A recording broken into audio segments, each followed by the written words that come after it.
wrote Airborne, did you always envision it as a series?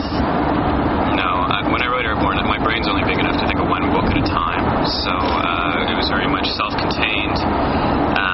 The idea was the cabin boy story aboard this fabulous airship, and I knew there was going to be a shipwreck. I knew there were going to be air pirates, and I knew at some point Matt would have to fly the ship, and that was pretty much all I knew going in.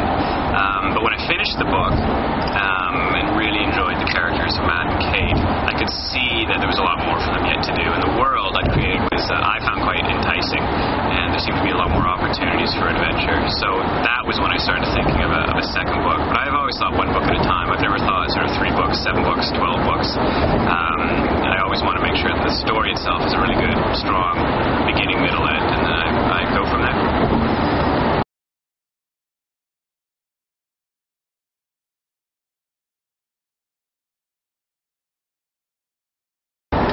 So, what was the inspiration behind Matt Cruz?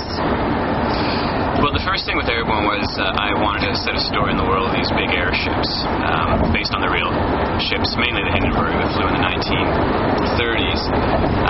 And so I wanted this sort of airborne world. So I had to think, well, who's going to be the main character? Who's going to tell this story? And it seemed fairly natural to come up with the idea of a cabin boy. There was, in fact, a cabin boy on the Hindenburg who was about sort of 12, 13 years old, and I saw an archival photo of him, and I thought, now that would be a good person to tell this story, a kid who really works and maybe even lives in the air. In my story, Matt has worked aboard the ship for almost 3 years, with shore leave occasionally, but he really does live in the air. And that was the key thing for me. I wanted this character who felt